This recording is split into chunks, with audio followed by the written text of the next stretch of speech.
Dream Team? It's your boy D Neil back with another reaction video. Here we are with the Ricky Gervais Show Season 1 Episode 8 Nuts. I'm so excited for this. Guys, I freaking love the Ricky Gervais Show. These three, they make me laugh so much. Before we dive in, make sure you guys subscribe, ring notification bell, give the video a thumbs up so it gets suggested. Ricky, take it away.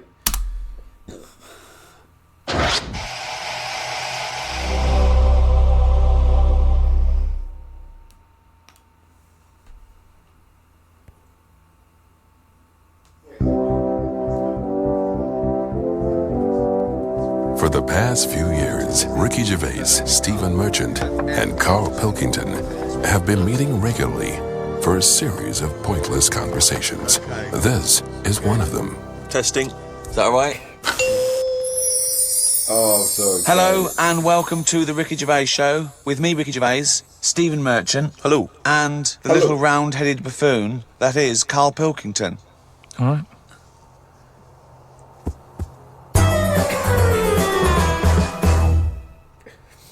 We do, of course, Rick, every week get thousands of emails. Emily from New York has asked Carl this. Carl, if you were on a sinking ship or you were in a burning building and you were with myself and Ricky, but you could only save one of us, I don't know why that's the case, but you can only save one of us, who would you save? Would it be Ricky or would it be me? I think it's a two-man dinghy. Right, okay. Possibly. And we're trapped, and he knows that if he stays there to get both our legs out from under this thing... the girder. Yeah, he dies. So he's got room, he's got time to save one. It's obviously me. It's hard to say, isn't it, at this point? What, because Steve's in the room, you mean? Well... it's hard to say at this point, because Steve's in the room, you mean? We don't know what the situation is. Okay, well, let's say we're on a sinking ship, all right? So you're going to have to rescue one of us, drag us into the dinghy. It's going under. You know, in 30 seconds, okay, this ship's going to go under and drag you down and you're going to die, right? And our legs are trapped and you've got enough time to untangle one set of legs.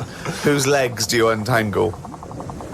Now, just because my legs are long does not necessarily mean it's more complicated. No, it's exactly the same amount of time. Just have to make a choice.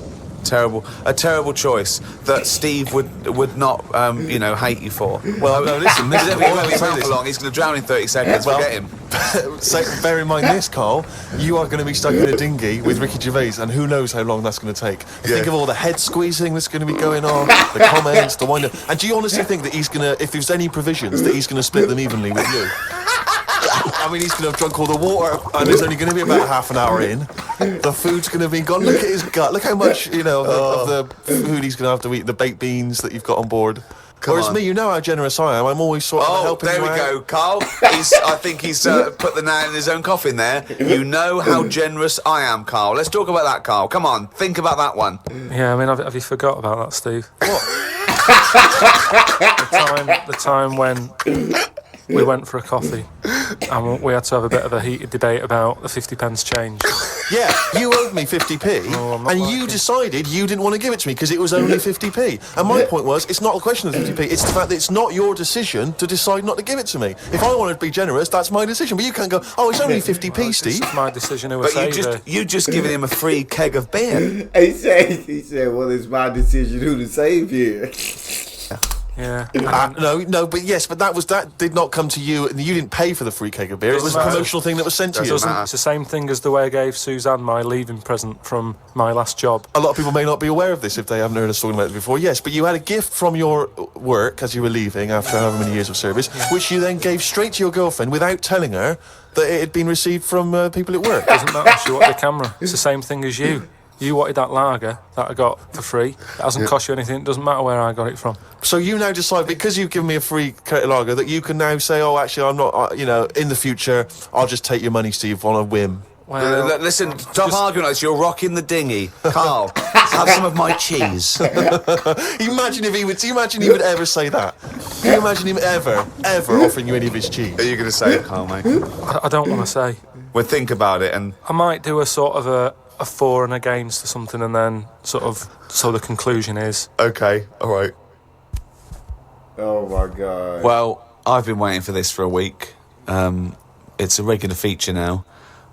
When we read from Carl's diary. Carl decided to keep a diary. I'm so freaking. All right. Oh, or is this gonna be a thing? Is this gonna be a segment every episode? Because this diary, I love my monkey news, but this diary might just be on the same level as monkey news, dog. This diary was so hilarious last episode. He's gone through with it. I can see it there. It's massive. It's a huge desk diary that he has to carry around with him, and the pages are getting full up. You're really keeping to this, right? This is extracts from Carl's diary. Did podcast and went for an Italian with Ricky and Steve. The Italian place is good. We've been there a few times. I always have the same thing, spaghetti. Can't remember what everyone else had. Last time we went there, Steve had little octopuses with pasta. You could see that they were octopuses. They hadn't been cut up or anything. My rule is that I only eat stuff that looks nice when it's alive. I only eat stuff that looks nice when it's alive. A cow, a chicken, some fish. An octopus is an odd-looking thing alive. Even worse when it's dead and limp. It looks like it just shouldn't have been sat in the spaghetti. Yeah, I agree with that. Ricky drew another picture of my head. We've given a few of them away as prizes, but he draws so many of them that they won't be worth as much anymore. Everyone will eventually have one. Like those pictures of a boy crying that caused houses to burn down in the 1980s. What does that mean? What are you talking about? It's just some kid. My auntie Nora had one, and it was just like a kid with like a blue jumper on, and it's like a painting, not a photo. Yeah, exactly, yeah. And he's just crying. Like a chocolate box. It's really awful, sort of sugary. And what happened is they found out that a load of houses were being set on fire or burst into flames, whatever. And the weird thing was, Oh, it's bollocks. every house that burnt down had that photo. Yeah, because every house had that picture in the fucking 70s and 80s. Idiot. It's like, we're linking it to sinks. Every house that's ever burnt down had a sink. You're talking shit again. Carry on. Wednesday. Saw a homeless bloke. I'm surprised that no companies have thought about sponsoring the homeless. Something like a clothing company. Give them some clothes that have an advert on the back. Everyone's a winner. Good idea. Fun, is it? Got on the tube to Camden. Read in a free newspaper that hedgehogs could be gone by 2025. I think I've seen more dead hedgehogs than alive ones anyway, so I don't think I'll miss them. Went round to Ricky's house and had a game of pool. It should have been nice and relaxing, but Jane gave me some cake, and Ricky said I can't play pool if my hands are all sticky from cake. It was the sugar. And it wasn't that either. After he'd finished it, they weren't just sticky. He was licking his fingers, sucking his fingers off, and then was going to pick up ball cues and touch things. And I was thinking, go and wash your hands after licking your hands. You're not a cat. This turned into an argument when I said I didn't want to wash my hands. Why didn't he? Disgusting. He goes for a piss all the time without washing his hands and then squeezes my head. I know I prefer to have lemon cake crumbs on my head than knob juice. Good point, Carl. Was going to do a crossword, but I'm tired and have learnt enough today. What have you learned? Well, the stuff about hedgehogs and that. Oh, God. Was on my way to my mates and I got on a train. Got close to a station but realised I needed a wee. Was about to go in a cubicle when a blind man with a dog who was bumbling his way through the walkway came around. I said, "Are you after the toilet?" He said, "Yeah." I said, "It's on your right." I shouldn't have let him go first as he took ages and it would be my stop soon. The dog waited outside the cubicle. I was going to stroke it, but then I remembered someone telling me that you shouldn't. Don't know Why why that not? is. Because something to do with the owner should be the only one who sort of deals with that dog. And you shouldn't... Well, you shouldn't stroke it because you'll cover it in fucking lemon cake. No, but just because, you know, if you stroke it and that, it might like me and want to go off with me and he'll come out and be lost and stuff. Yeah. A few people have sent this in, including Paul, the party animal Parker. For some reason, we've just assumed he's in school. I don't think there's any actual proof of that. But do you think... I reckon he left in June and he's doing sort of bits and pieces, but he's still a party animal. Do you think he can hold down a job? Is he just partying so hard that... He can hold down a job. He often arrives late. Sure. And the boss, who's in over, will go, "Parker, you're late again." He goes, "Yeah," talks to the hand. Yeah. I think that he's the sort of guy that he'll just happily say, "Listen, I survive on 4 hours sleep. Yeah. Sometimes I go to work, I've not slept at all." But I think he comes in with his headphones blaring, right, on a skateboard, and the bloke goes up to him, the old bloke, right, the old fuddy-duddy bloke goes, You stupid idiot, you can't wear that. He goes, chill out, man. And in 2 minutes, he's got him dancing. Oh, I know what he's like. Yeah, he is just like, you just can't resist it because he's just a fun guy. Yeah. Anyway, Paul and a few other people have sent in this piece of information they've discovered from one of the more respected news networks. The headline is this: female kidney turns lumberjack onto housework. Right. Now, a Croatian lumberjack apparently has claimed that he started enjoying housework and knitting after he was given a female kidney. He claims he's going to sue his local health authority because he says he's become a laughingstock. He used to enjoy heavy drinking sessions and things. The kidney transplant saved his life, but they never warned me about the side effects. I've developed a strange passion for female jobs, like ironing, sewing, washing dishes, sorting clothes in wardrobes, and even knitting. Well, if he likes it, what's the problem? Way. It's nonsense. It's nonsense. Hold on, though. What makes me laugh is he's become a laughing stock. So what do you do when you become a laughing stock? Tell the newspapers. Well, yeah. Tell the newspapers about it, because then that'd keep it completely under wraps. Then. But it's the sort of medical nonsense that Carl would normally come out with. Absolutely. That you know, you take on the personality of the person who gave you their blood. Exactly. It's like those old horror stories, you know, you get given a murderer's hand. Yeah. You go around killing. But there can be certain medical things that would change the way you think and would change you as a person. Say like how they can do face transplants now. Yeah. Right? I mean, I don't quite understand how this face transplants work, because do you get a choice of who you have? If you have something done to your face and you go, you know, it's burnt or whatever, or something happens to you and you need a face transplant. Well, if you totally changed your appearance, then you would eventually change because of how people reacted to you. Yeah, but if you gave yourself the head of an elephant, soon you wouldn't be yourself because I wouldn't have that. That's what I'm saying. If they had a catalogue and they said, here's some faces you can have, pick which one you want. Yeah. Would you be looked upon badly if you go, do you know what? I don't really like the look of any of them. Can I just wait for a better face?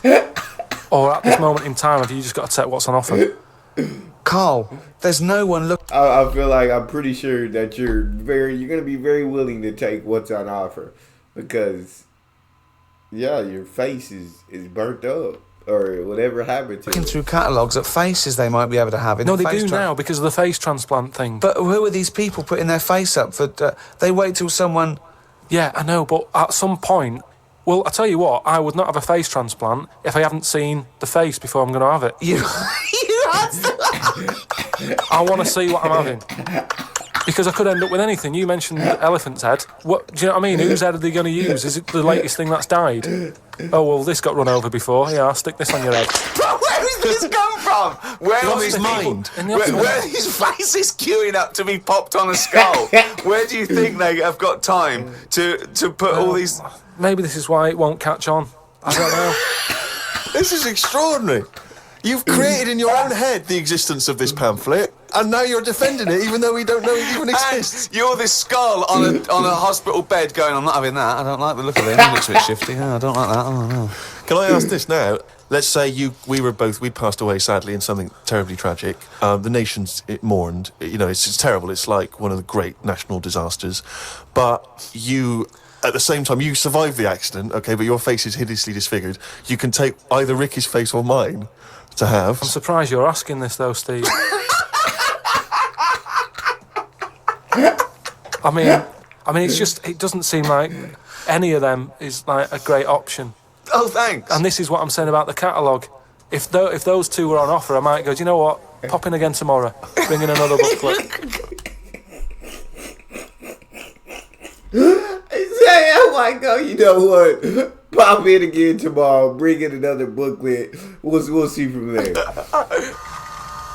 Oh my God. This is from Anne-Marie. She says that she loves the podcast. She listens with her 7-month-old baby. That cannot be a good idea. And she says this to you, Carl.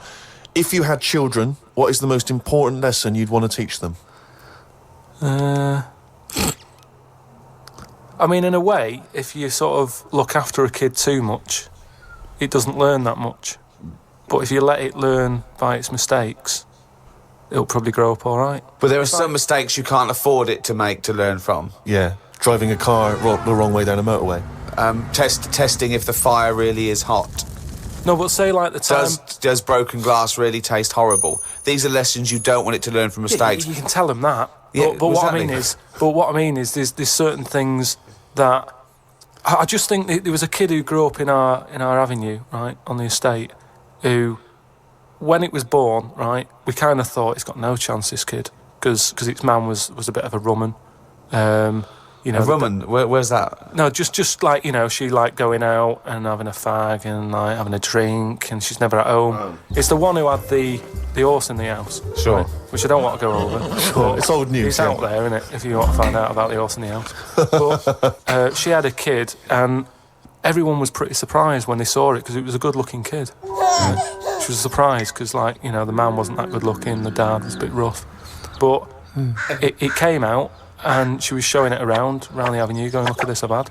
And she was chuffed with it because it's probably like one of the newest things she's ever had, because everything else was always sort of second down and what have you. But suddenly she's got this brand new little baby, right? Anyway, as it grew up, right, those looks went. Right. And I'm not talking getting old, I'm talking by the age of about 3. It looked rough already, right? And all that just happened because that's the life it was in, right? Yeah. So like it had like a patchy head. Its hair. It what? It had a patchy head. A patchy head. It's just sort of. It wasn't a North American Indian. What do you mean? A patchy head? Just his hair was patchy. He used to chase sort of cars and stuff. It's cars. Sorry. What do you mean? Just that's what he did for his. Sorry, did she let it get raised by wolves? No. But all I'm saying is, God damn. at the end of the day, what is it that makes a person? Do you know what I mean? Now, I don't know what state he's in now, but maybe he learned all his mistakes by the age of 4. I'm guessing he's not chasing cars now, but at least he's done it. I'm guessing he is. Yeah. Do you know what I mean? He's not chasing cars now, but at least he's done it. He's got it out of his system. At least you can go, yeah, I've been there, done that, and you don't go back to it, and you can get away with doing dafter things when you're a kid, can't you? I nearly killed a man once, right? Okay, right. No, that time when I was in Wales and I was having a walk with my dad on the cliffs and that, I just picked up a big rock, right? Chucked it off the edge, and as I chucked it off the edge, I noticed a fella was walking down below. Jeez. And I missed his head by like inches. Now, I've never chucked a rock off a bridge or like off a cliff or anything. And it only took one man to almost lose his life for you to learn that lesson. Yeah, but that's how you learn your lessons, isn't it? See, a lot of people would have said that maybe your dad should have said, "Wait, Carl, what are you doing?" No, but he didn't know I was doing it. I didn't say I'm going to chuck this off here. I just picked it up and chucked it. And like, as I let go of it, I noticed a fella was down there. You live and you learn. That's a little mantra. Right? You live You live and you learn. So the woman who's had the kid, sort of look after it, feed it, make sure it's got shoes and that, but let it roam about. That's great. There's the advice for you, Anne-Marie. I love that. Good luck. Just let your 7-month-old baby roam about. Oh my God. Carl, a lot of people are absolutely fascinated to find out how you met Suzanne, your girlfriend of how long? Ages. Yeah. And they can't comprehend how, well, I suppose that there's any woman out there. Well, there's someone for everyone, isn't there? Yeah. That's always my thing. And it's reassuring, I think. You know, we chatted about the face transplants and that. You know, there's a face for everyone. It's philosophy, isn't it? Yeah. I mean, it's really unbelievable. No, there is someone for everyone, no matter what condition you're in or whatever. Yeah. Because I read on the email, someone emailed in an old Chinese proverb. It's something about everything, no matter what it is, has got one talent. And that's the same way in a relationship, innit? That everyone, you know, there's always someone out there and that. I like the Chinese, there's another Chinese proverb that I learned on an email. Go on. He who cuts the wood up warms himself twice. Yeah, that's good. That's good. Yeah. And then someone sent in that one about too many Chinese cooks spoil the broth. What? Well, why is? Well, that's. I don't know who slipped the word Chinese in there, but I heard it was too many cooks. Well, it was just all sort of Chinese proverbs and that. One of my favourite on the same subject is a camel is a horse designed by committee. What do you mean? Well, it's having a go at the camel, and it shouldn't. But it's just, you know, it's just a metaphor. And if you wanted to design a horse and you had that vision, but you let 12 people in the room have their say, it wouldn't see come what out you're as saying. you wanted it to do, and it wouldn't be as good. A vision is more perfect than committee, because everyone having their say, it becomes anodyne, it becomes compromised. Whereas the best things you can do is have an idea and have a vision and auteur that. Rick, can I just say now, I love that. I've never heard that one before. A lot of the ones that they said I've never heard before, but that's the first time I heard. A camel is a horse designed by committee. That's nice. tell from his look that he's thinking, which committee designed the camel? Well, I'd say, why would you request the ump bit? Because that's just going to get in the way, isn't it? I've always said that about a lot of animals. It's like we've doubled up on a lot of them. We've chatted about elephants and mammoths, one or the other. And that's the same with a camel. I'd have that up there as what they're doing. They were good years ago in the Jesus times and that. Don't need them now. In the Jesus I think time. we've moved on. Well, not people who use camels to cross deserts. What are the, Bedouin communities. I'm going to throw some animals at you, and you tell how you'd have improved them if you'd have been designing them. Okay? Mm-hmm. The octopus. So I can now go back, I can look at them and go, what are they doing? And where have they gone wrong? What's up with it? How could you improve it? Like the camel, you'd go lose the amp. I'd probably give it a bit more of a body. Cut down on the arms. And give it some bones. Because I don't understand all this. Getting in a jar is good. When does it want to get in a jar? It says... Well, it only wants to get in a jar according to your stories. No, but there's something that says it can get in a jar because it hasn't got any bones. But I don't know why it'd want to do that in the first place. Easy. Oh my god. I can't even begin to answer that. Once again, you've claimed that you've read that they like to get in jars. I mean, how do they know that octopus like to get in jars? Oh God, look, you can improve on an octopus. Millions and millions of years of evolution, making it perfect for its surroundings. Okay, another animal for you then, Carl. Giraffe? What are they adding to the world? What are they doing? Well, it's not about what they add to the world, No, but is I thought that's what everything's about. It's about things are here for a reason. The reason they're here is because they didn't die. That's it. No, but there seem to be a lot of animals that are like... Do you think there's a lot of cheating? Is that what you're saying? There's I'm a just lot saying, of there just doubling seems to be a up. lot of doubling up. Yeah, so And- you get it down to like 8 animals that represented all of them. So okay, who would get in your team? You can choose No, 8 animals. This is what I'm saying. If I was Noah, I would have gone like, hang on a minute. I've just seen something that looks a bit like this.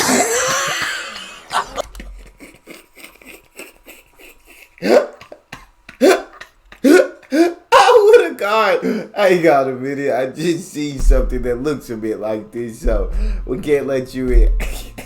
Let it drown and have a clear out. But he didn't. He was messing about saving everything.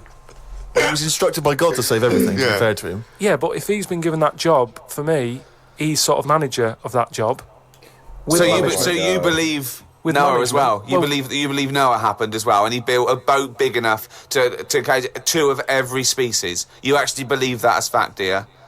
Well, it's out there in book form. Brilliant. All right, We haven't answered the question that we started with. How did you meet Suzanne? just at work. Thanks. Oh, chimpanzee, Here we go. Here we go. There was this airline, and was having a lot of problems, and a lot What, of the- pilot's too tall? Yeah, the cabin was so tiny. Only bananas were allowed in the cockpit for fuel. Anyway, there was a lot of strikes going on, right? Sure. Because I don't know what it was about. It was over money or whatever. Yes. And Well, get something that doesn't need money. but But what else could you pay something in, Well, Rick? peanuts. everyone would- So- okay, peanuts or fruit, yeah. so anyway, the boss of the airline, he had like one pilot who he could trust, right? And that was his son. Right. But the problem is with a lot of these planes, you need 2 pilots. Of course you do. Oh my And he's like, if Lord. only I had 2 sons. But he didn't. There's no point harping on about it. Right? Sure. He runs an airline. He runs an airline, yeah. But how many pilots are there? Because there must be loads. No, there's loads, but the problem is a lot of them are going on strike. Ah. And each week you can see that we're struggling here. But how can they Yeah. just close it down? No Anyway, way, you can't do that, no, Rick. I can't. Of course you It's can't. costing do him a that. fortune if he closes it down. Yeah, but one plane's not going to make a difference in an airline, is it? No, it's all the It's all the planes. planes, mate. So the son, He's flying the planes and that. He's getting worried for his dad because of his business. It's falling apart. He's like, anyway, listen. Well, one plane won't make any difference. Don't worry about it. We've found someone who you can work with. He said he's staying over near the sort of quarantine area where all the animals are kept and stuff. Right, okay. They won't be looking in there. They won't bother. No. So he's like, all right. But there's no animal that could be a co-pilot, that's why. I'll see you. He'll meet up with you in the cockpit. He'll meet up in the cockpit, yeah, sure. So anyway, he gets in there, he meets them. At first, a little bit of a shock who he's going to be working with, but he's thinking, as long as I can keep my dad's business alive, I can Not keep with a one job. plane. Everyone's happy. Then one day, what happens is a little bit of a problem. Oh, dear. Well, what happened is one woman who was on the plane got a bit peckish, Right. and said to the air hostess woman, said, "I'm a little bit peckish. Have you got any sort of nibbles and that?" She went, "No, I got a sandwich." She said, "I don't really want a sandwich. You want something, like the usual stuff that planes give out, just like a bag of nuts or something." Are they not giving those out yet? So no, they don't give it for some reason. She was like, "Look, we've stopped giving out the nuts. We can get you a sandwich." strange. And the woman's like, "I don't want a sandwich. I just want some nuts." Do you know what I mean? A sandwich is quite a big meal and what have you. I just want some nibbles, some nuts. Well, that's not available. So I Done. End of story. So she said, "Well, you're saying there aren't any nuts." She said, "But earlier I saw you put a tray outside the cockpit. Oh my It had a sandwich on it, 2 Cokes and 2 bags of nuts." Right. She said, "So you're saying there aren't any, but the pilot's getting Well, them." aren't they now? That was the last 2 packets. Done. No. So, well, I'll go and have a word with the pilot myself because you only put them out there a few minutes ago. He can't have eaten them yet. I want some. You I'm cannot going go- over. no. I know this is it. She was saying you cannot go over. She's going, listen. Yeah. I'm going to go over because I feel like I'm being lied to. No, you can't. So she goes. There's no and the way. pilot can Well, they hear all can't this get in anyway. chat about the nuts and what have you, and he's thinking, what's going on out there? Yeah. He opens the door. Yeah. She gets a glance in. Monkey sat there with headphones. Fucking bollocks.